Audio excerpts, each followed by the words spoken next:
7h, 10h sur Radio Courtoisie, suivez la ligne droite. Le scrutin pour les élections européennes approche à grands pas. Ces élections s'inscrivent dans un contexte de tension au sein même de l'Union européenne, mais aussi aux frontières de celle-ci, avec par exemple la guerre en Ukraine. La solution à la crise européenne, si tant est qu'on puisse parler de crise, est souvent vue dans cette union elle-même et une plus forte coopération des États membres. Pourtant, une voix se fait de plus en plus entendre et prend de plus en plus de place dans l'espace public. Parfois qualifiées d'eurosceptiques ou de populistes, ces personnes voient en l'Union européenne un problème à résoudre et surtout dont on doit se défaire. Alors sortir de cette union ou réformer celle-ci, c'est pour répondre à cette question que nous retrouvons aujourd'hui Alain Falinto, Jean-Yves Le Gallou et David Safor-Cada. Bonjour messieurs. Bonjour. Alors je commence par vous présenter rapidement pour nos auditeurs. Alain Falinto, vous êtes entrepreneur et conseiller économique, auteur de Sortir de l'Europe, question de vie ou de mort, 30 ans après Maastricht, aux éditions Riposte laïque, et dernièrement Frexit, tout va bien se passer, aux éditions Résistance républicaine. Jean-Yves Le Gallou, vous êtes essayiste et haut fonctionnaire, ancien député européen et cofondateur de l'Institut Iliade. Et David Safor-Cada, enfin, vous êtes ancien militaire des troupes de marine, cofondateur de France bonapartiste et président de l'Appel au peuple, 21e sur la liste Nous le peuple. Merci beaucoup d'être parmi nous. Alors Alain Falinto, je vais commencer par vous puisque vous avez publié ces livres sur le Frexit. Vous, c'est une solution que vous défendez et même que vous trouvez nécessaire pour changer la situation française. C'est-à-dire, tout le monde s'accorde à dire que l'Union européenne dysfonctionne, mais il y a quatre grandes écoles pour y remédier. La première sont les européistes qui pensent qu'il n'y a jamais assez d'Europe. D'accord. On utilise toutes les crises et tous les élargissements pour renier un petit peu plus de souveraineté. On peut pas gouverner à 12 comme à 15, on peut pas gouverner à 27 comme à 15 ni à 36. Le Covid, tout est bon pour renier les reliquats de souveraineté qui subsistent. La deuxième école consiste à penser qu'on peut réformer l'Europe de l'intérieur. En s'appuyant par exemple sur le club de Visegrad, ce qui me paraît pas possible dans le sens où renégocier avec qui déjà? Les États membres, la plupart des États membres sont tout à fait satisfaits du fonctionnement de l'Union européenne telle qu'elle est. Pour la Pologne et la Hongrie par exemple, cette Europe, elle est magnifique, d'accord. Tout ce qui les intéresse, c'est de sanctuariser les fonds structurels européens qui représentent 3 à 4% de leur PIB chaque année. Pour l'Allemagne, ça fait des centaines de millions de consommateurs qui vont leur permettre de faire perdurer un petit peu plus longtemps leur modèle exportateur. Le sud de l'Europe, lui, ce qu'ils veulent, c'est la paix sur leurs dettes, que la BCE continue à acheter leurs dettes et fasse pas exploser leur taux d'emprunt. Donc en fait, il n'y a rien à négocier. Et surtout, avec l'Union européenne en tant qu'entité juridique, c'est encore pire. Vous êtes devant une structure qui a près de 70 ans et dont la raison d'être est de nous détruire. D'accord. Elle a été dans les fondements même de l'Union européenne par Jean Monnet, vous avez la destruction et la dissolution des États-nations. Il est illusoire de penser qu'une structure comme ça va d'elle-même renoncer à quelque compétence que ce soit. Donc en fait, vous pouvez prendre le problème par le bout que vous voulez. Inexorablement, vous aboutirez à un Frexit voulu, volontaire ou forcé. Je reviens vers vous dans un instant, messieurs. Il est presque 8h. C'est l'heure du bulletin d'actualité rapidement avec Adèle Rosner et puis on vous retrouve dans une minute. Ligne droite. Chevalier de la table ronde. Oui. Non. La table ronde. Messieurs, je vous avais quitté avec ces mots d'Alain Falinto qui expliquait que la raison d'être même de l'Union européenne était de détruire l'État-nation. Le général de Gaulle, pourtant grand acteur de la construction européenne, lui, il souhaitait cette Europe des nations.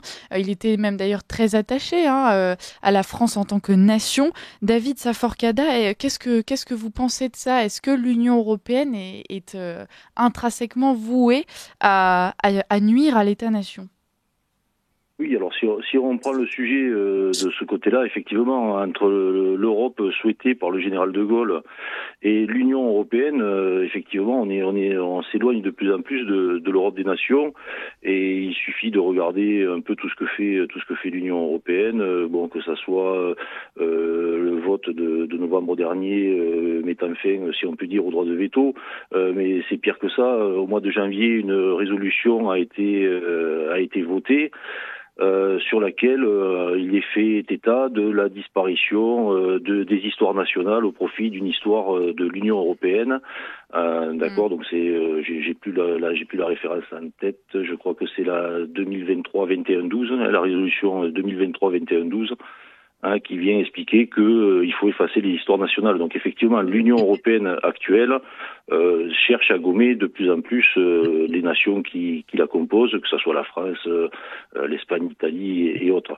Donc voilà. Ensuite, comme le disait notre premier invité, que je salue au passage, effectivement, réformer l'Europe de l'intérieur, ce sera pas un long fleuve tranquille et ce sera peut-être impossible, d'où le fait que le Frexit doit être une arme, doit être un levier, mais n'est pas forcément l'atout ultime à mettre sur la table immédiatement. Nous pensons à nous le peuple que d'abord il faut tenter des négociations pour revenir à cette Europe des nations, et le Frexit, l'assortif plutôt, parce que le Frexit, j'aime pas trop ce mot-là, je préfère un terme français qu'avait inventé feu François Harry, qui est l'assortif.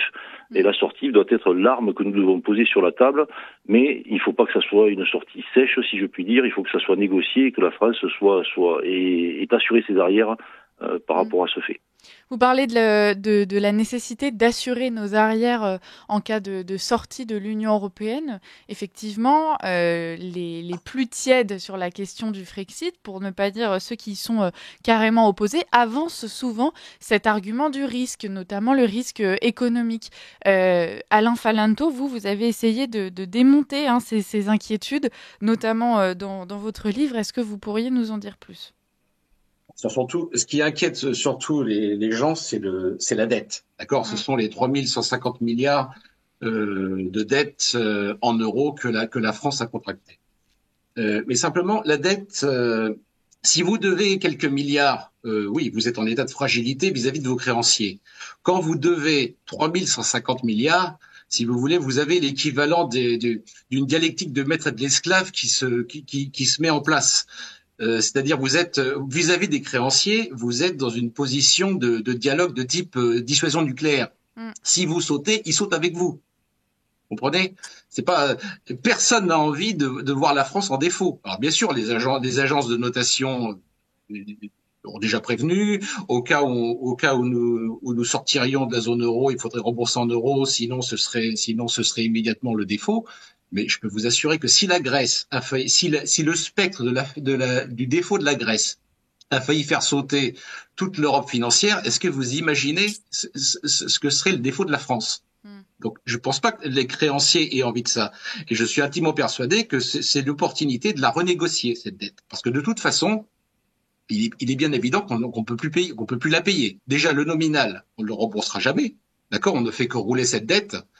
Et même les intérêts vont engouffrer bientôt, si ça continue selon les projections, vont engouffrer 30%, puis 50%, puis la totalité de toutes les taxes et impôts que nous collectons. Donc il faut absolument renégocier ces dettes et profiter de la sortie de l'Union européenne. David Saforcada, qu'est-ce que vous pensez, vous, de ces risques à quitter l'Union européenne ? Oui, alors il y a un risque qui pèse sur la France en tant que telle, et puis il y a le risque qui pèse sur les Français. La dette de chaque Français, les dettes individuelles. Donc c'est ça. Mais après, lorsque je parlais d'assurer ses arrières, c'est aussi assurer ses arrières au niveau diplomatique et autres. À l'époque du général de Gaulle, lorsqu'on faisait la politique de la chaise vide, ça avait un poids. L'Union européenne était composée de 6 pays. La France avait un poids phénoménal, si je puis dire. Aujourd'hui, si la France quitte l'Union européenne, je veux dire que ça soit l'Allemagne, les Pays-Bas ou d'autres pays, en fait, ça ne leur fera rien du tout. Ils n'attendent plus rien après la France, sauf deux choses essentielles qui sont la dissuasion nucléaire et le siège au Conseil de sécurité des Nations Unies. Donc voilà. Donc il faut préparer ses arrières, savoir comment partir. Donc effectivement, la dette est un point, mais ce n'est pas le seul. C'est savoir avec qui on va travailler, comment on va travailler, avec les pays de la Méditerranée, avec la francophonie. Donc c'est ça aussi qui est important lorsqu'on parle de préparer ses arrières. Donc sortie pas impossible, mais avec de gros enjeux et de grosses problématiques à régler en amont, si je comprends bien. Oui, tout à fait. En fait, il ne faut pas laisser croire aux Français qu'une sortie de l'Union européenne serait un long fleuve tranquille. Non, il y aura des problématiques et c'est ça qu'il faut dire. Ouais. Le souci, c'est pas de dire il faut sortir ou pas sortir, c'est d'expliquer les choses et puis enfin de toute façon, et ça je sais pas si nous serons tous les trois d'accord, mais ce sera au peuple français d'en décider et cela ne pourra se faire qu'après d'y avoir posé la question via un référendum. Ça fait 19 ans qu'il n'y a pas eu de référendum, le dernier a été piétiné. Donc c'est aux Français de décider quel doit être leur avenir, en leur expliquant bien entendu les tenants et les aboutissants des deux options, soit de rester dans l'Union européenne, soit de quitter l'Union européenne. Ça ne pourra se faire que comme ça. Jean-Yves Le Gallou, je me tourne enfin vers vous. Vous êtes ancien député européen. J'imagine que c'est une façon de montrer que vous tenez quand même un petit peu à cette idée d'Europe. En tout cas, vous pouvez croire à une Union européenne différente. Vous avez entendu nos deux autres invités, Alain Falinto et David Saforcada. Qu'est-ce que vous pouvez en dire? Quelle serait votre réaction à ce que vous venez d'entendre? Écoutez, paradoxalement, je serais tenté de dire que les macronistes, les frexiteurs, posent la question un peu de la même manière. C'est-à-dire, ils posent la question, est-ce qu'il faut plus d'Union européenne? Ça, c'est la thèse des macronistes. Ou est-ce qu'il faut moins d'Union européenne, et non pas d'Europe, parce que l'Europe et l'Union européenne, ce n'est pas la même chose. Ça, c'est le point de vue des frexiteurs.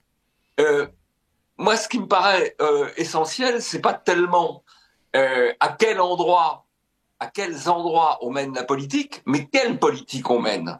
Voilà. Et je pense que les politiques qui sont conduites par l'Union européenne sont globalement mauvaises. Je pense à deux domaines, l'immigration et ce qu'on appelle, par abus de langage, la transition énergétique, c'est-à-dire une forme de bureaucratisation de l'économie. Or, je constate que ces deux politiques nocives conduites par l'Union européenne sont aussi nocives quand elles sont conduites à l'échelle française. Et j'observe d'ailleurs qu'au sein de l'Union européenne, ce sont plutôt les dirigeants français qui ont été, peut-être ont-ils été mal choisis, mais enfin, qui ont été élus par le peuple français, qui veulent aller encore plus loin dans le sens de ces mauvaises politiques. Et je dois dire que, aussi bien en termes d'immigration qu'en termes de transition énergétique, le vrai problème, ce n'est pas seulement l'Union européenne, c'est l'État français. Parce qu'aujourd'hui, qu'est-ce qui défait la France? C'est pas simplement l'Union européenne, c'est l'État français. Qu'est-ce qui impose une immigration partout, sur tout le territoire, dans toutes les communes? C'est l'État français. Qu'est-ce qui impose des règles de plus en plus contraignantes pour les logements, pour l'agriculture? C'est l'État français.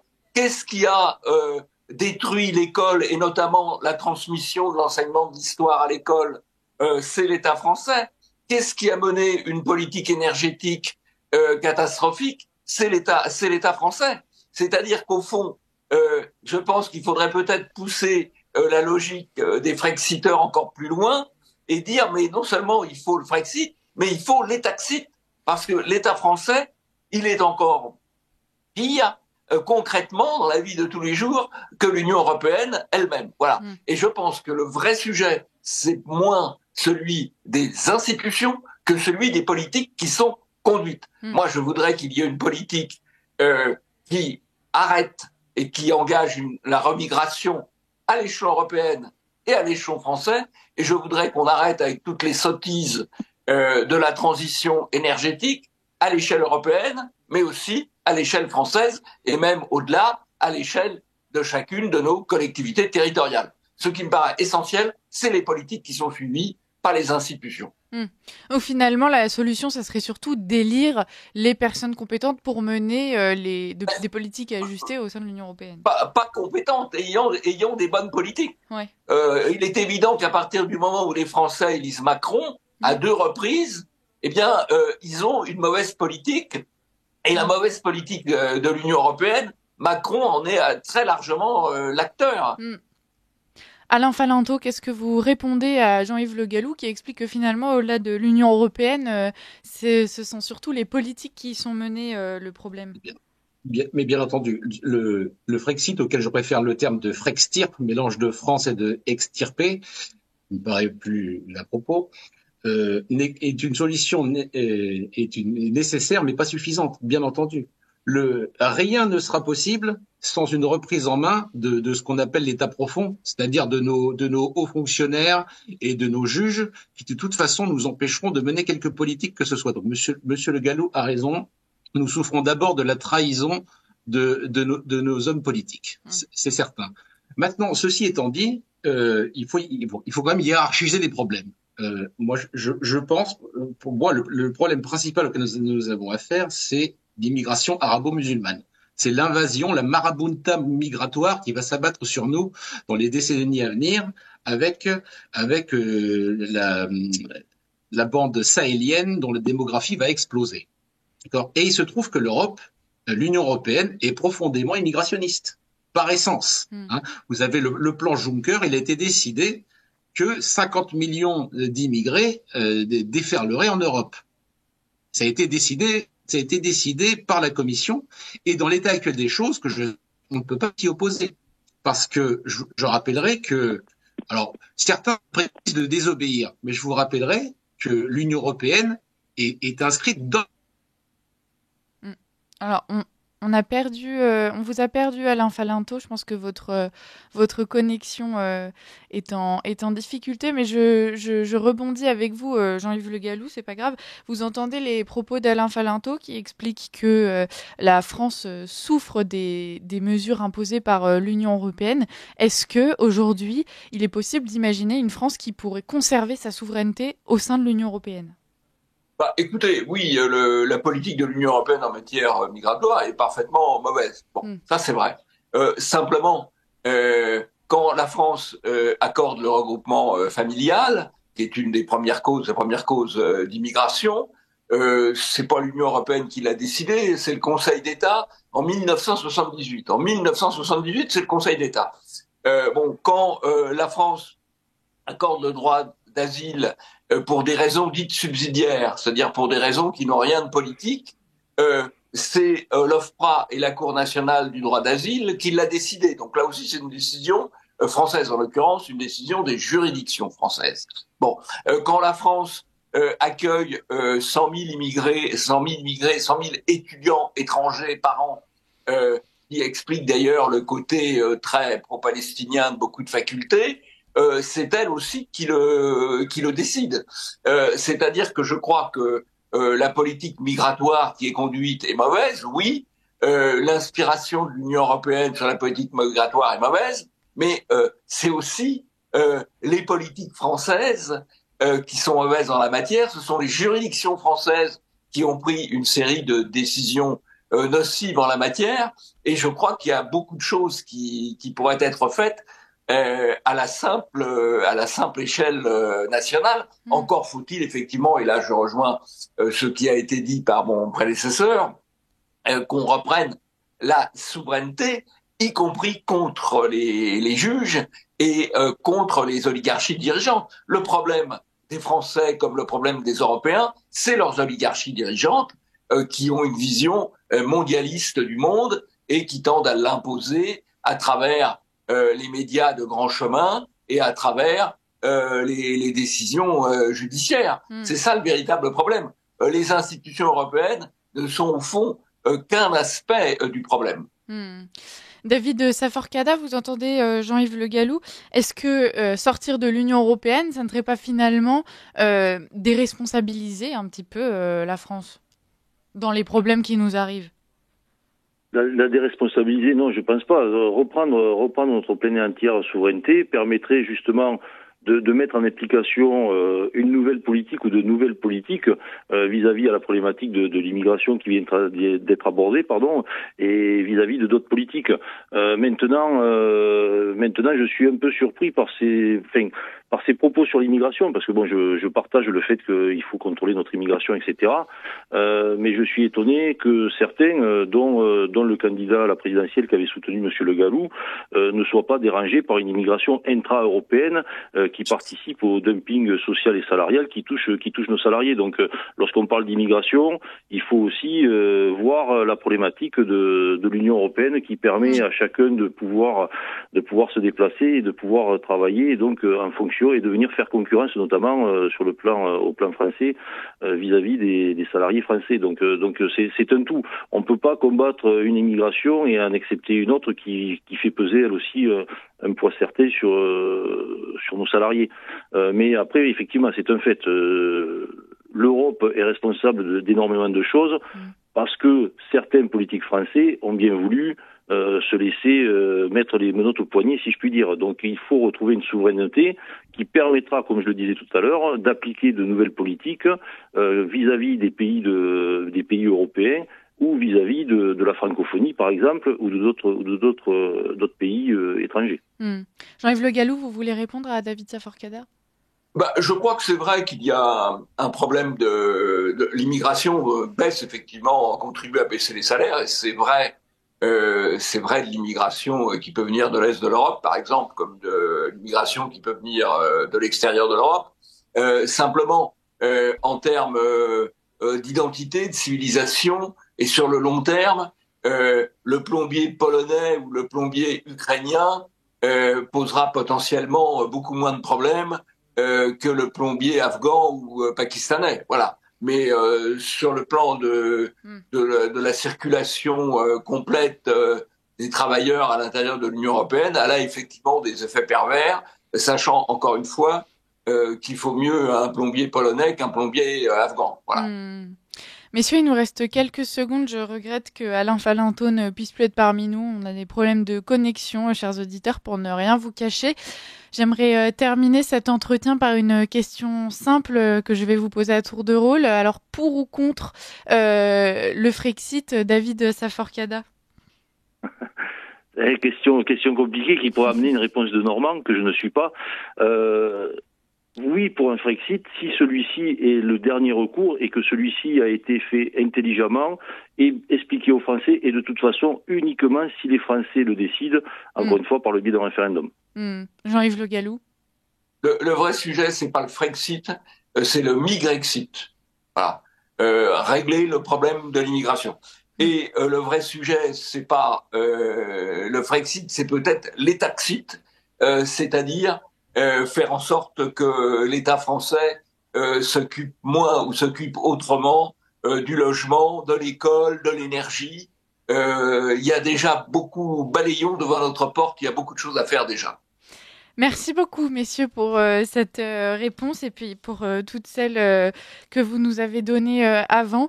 Donc, je le regrette, Alain Falinto n'est plus parmi nous, mais vous pouvez retrouver ses livres sur le Frexit aux éditions Résistance républicaine. Et puis, David Saforcada, vous êtes président de l'Appel au peuple 21e sur la liste souverainiste Nous le peuple de Georges Kuzmanovic. Et puis, Jean-Yves Le Gallou, vous êtes ancien député européen, président de Polémia, animateur d'ITV sur TV Liberté et cofondateur de l'Institut Iliade. Merci beaucoup d'avoir été parmi nous, messieurs. Et puis, on vous souhaite une belle soirée électorale dimanche soir.